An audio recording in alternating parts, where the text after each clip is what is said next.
Yeah, what other people was good. Yeah. Welcome back to my channel.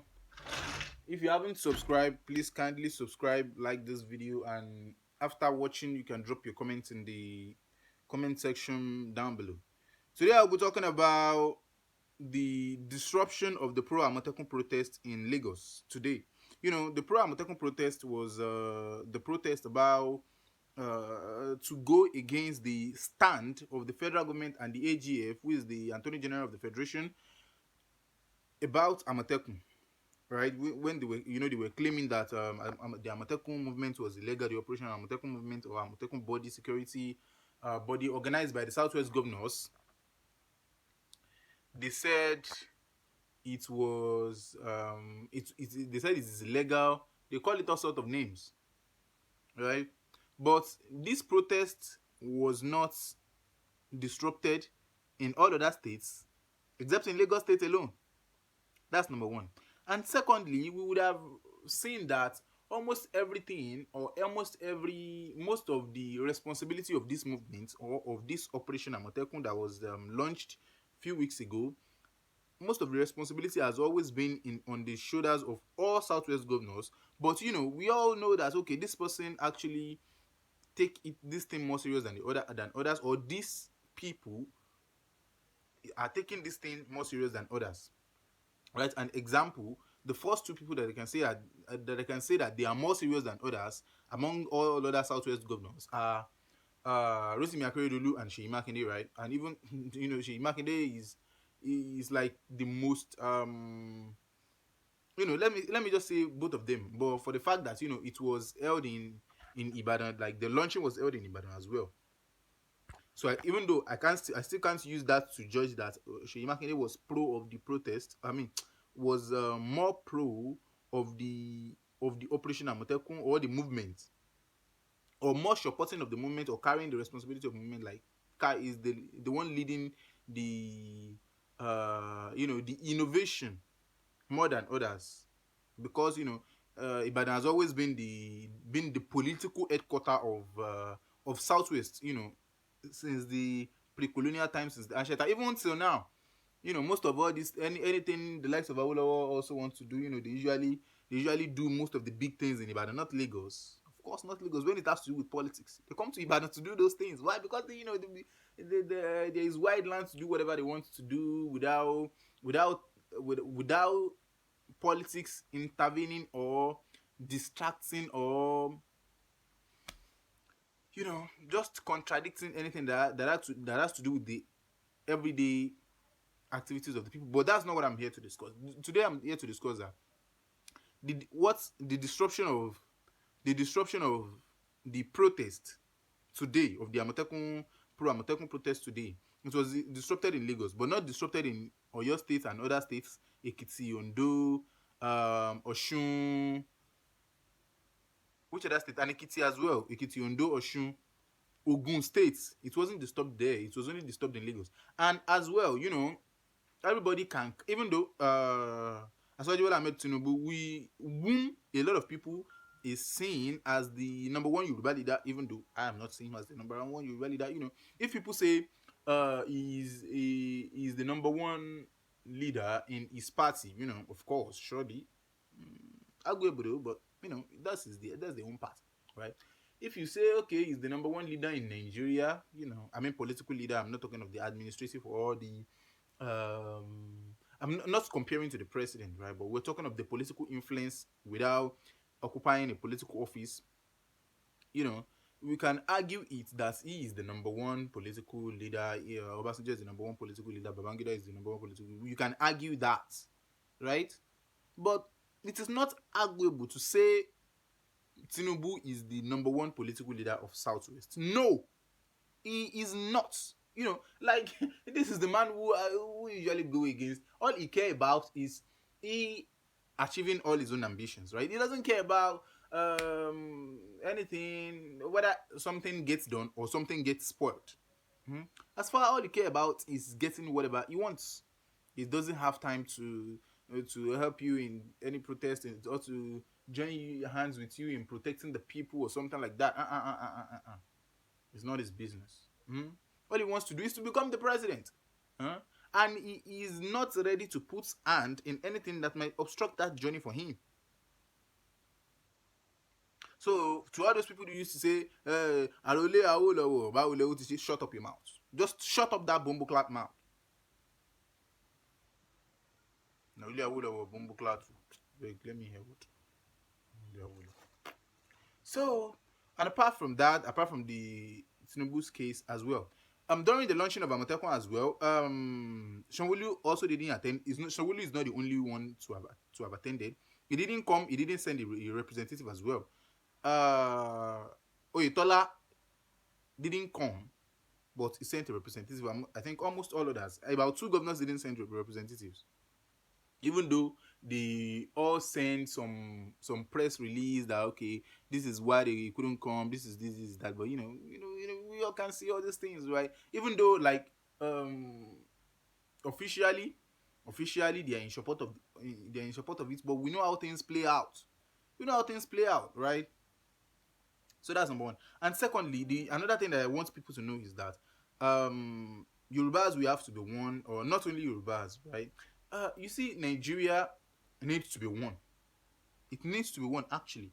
But there are some forces, or some external forces, or some internal forces as well, that are trying to tear this country apart. And when these things are happening, and we are trying to put the country together, but some people are making efforts of discomforting others. We decide, okay, it's Operation Amotekun, right? Before I even go to that, okay, some people are making efforts of discomforting others. Since they are discomforting others, we have to realize that Nigeria as a name, it is an artificial bond. It's not natural. It's an artificial bond. It is the British or the Britain that came here to bond us together just for their own selfish reasons, right? But if we had handled the situation well, it would have been a better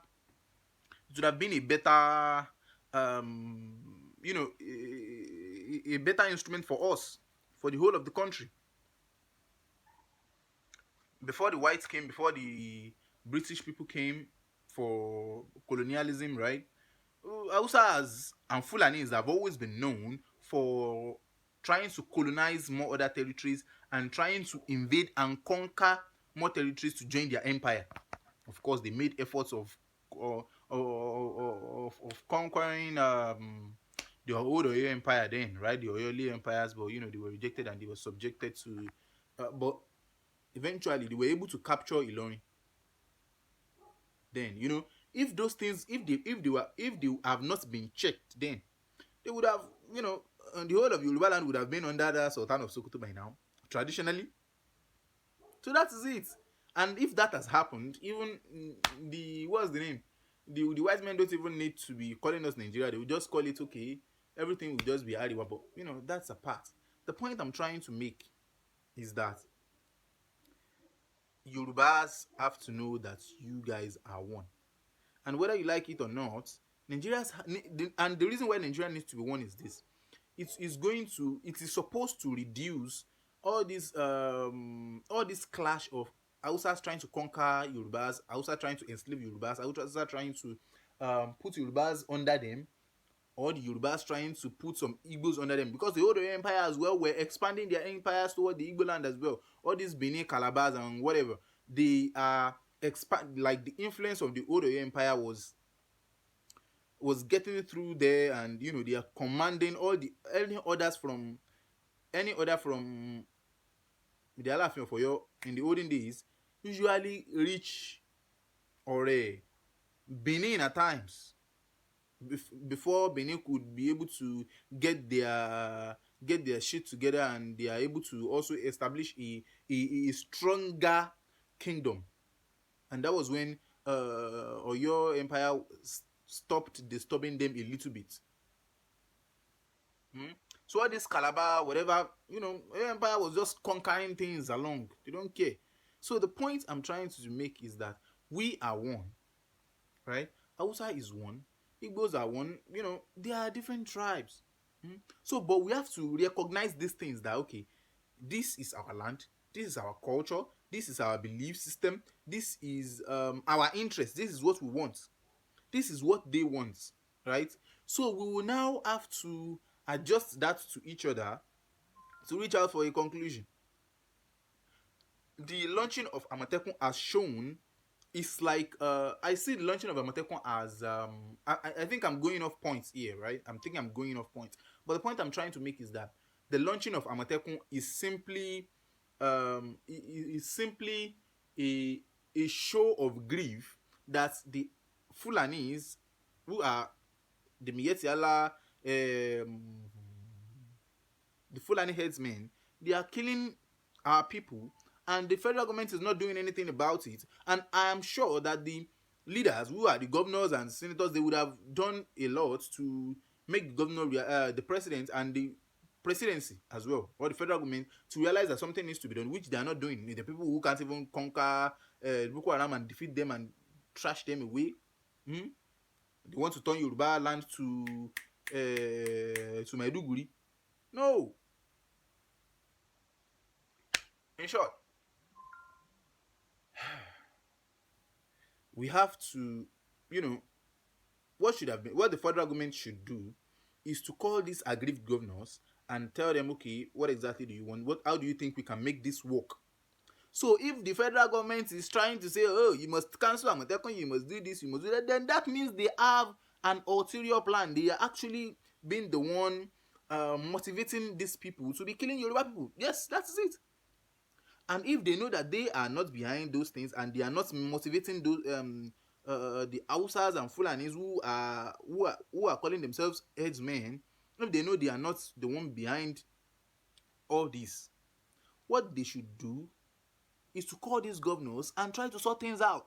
The people who have come to you to do something about the security, and you are not doing anything, you expect them to come to you to protect their lives? No, they can't. Of course, they have to do whatever they have in their in their powers, right? Even though, but still, I personally think I want the government to be aware of this, so that things will be regulated, and yes, so that things will be regulated, and there will be some kind of cooperation, not some kind of cooperation, there will be a real cooperation between the governors, the southwest governors, and the president, or the presidency, or the federal government in general, right? But if they keep on saying, no, we are going to do this, we are going to do this, it's illegal, we are going to take action, no, it is just going to turn to war, right? The Arewa youths, they were saying on the 20 by 20, if they don't cancel Amotekun, this will happen. Of course, we are on the 21, we are on the 21st of January. They are not bringing any war. I don't want to call them idiots, right? Of course, I don't want to, right? But the point is, one of the best set of people that I've met in my life, of course, are Hausas.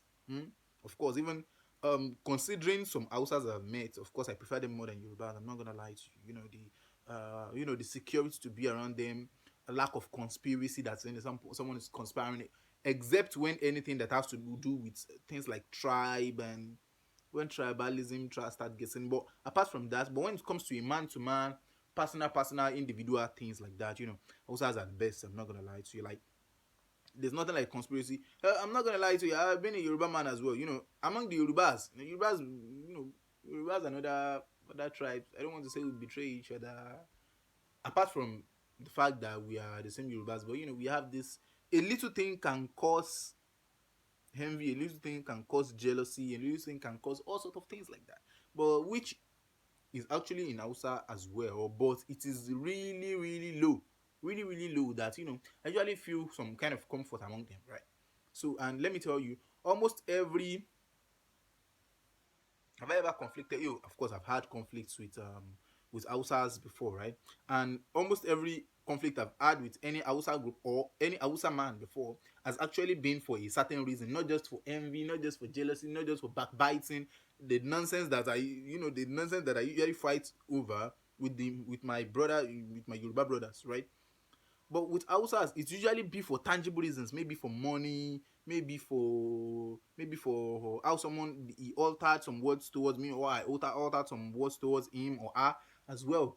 It has to be something serious, something sensible. Hmm? Not just because okay, you are like this, then you start getting angry, then you start looking for my downfall, just like the Yorubas. But for Hausas, I love them, right? But the point is, when they are doing something that is wrong, we have to tell them that is wrong. Hmm? Nigeria don't belong to them. They don't own Nigeria. So who are they? One bomboclat, long neck, pencil neck guy was saying, Yoruba should forget 2023 presidency. God punish presidency. Presidency, when we are talking of the lives of the people, you are talking president. You can see what I'm talking about. When the people who are supposed to speak for the Yorubas that we think or they think are supposed to speak for the Yorubas, maybe the likes of Bats, but as Ahmed Tinubu, right? That they expected. I don't expect him to speak for Yorubas. I don't see him as as the Yoruba, like someone representing the Yorubas, right? He might be representing his party, he might be representing his own empire, he might be representing a set of politicians that he has gathered under his influence, the likes of Adimibi, the likes of Itola, the likes of Arigbe, the likes of Fashola, Bode, whatever. He might be their leader. But when you're talking of Southwest, ideally and really and practically, he's not. But they are expecting him to talk. Hmm? They are expecting him to speak against them, but he is not speaking against them. So we are speaking against them and their bad things. They are saying no Southwest for 2023. No presidency for Southwest in 2023. Who asked them for presidency, right? Who asked them for presidency? Who tell them that they are the ones to determine who is going to become the president? Who asked them for presidency? Of course, presidency is nice, and if a Yoruba man comes out, it is good. If a Yoruba man, but they are making it like no presidency for Southwest. How does that sound? That sounds great. That sounds stupid.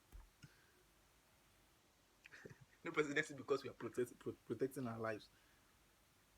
You see, I don't want to go deep into this so that it won't look like one is instigating some kind of violence or something like that. But no presidency for Southwest. That sounds stupid. I'm not gonna lie. That sounds.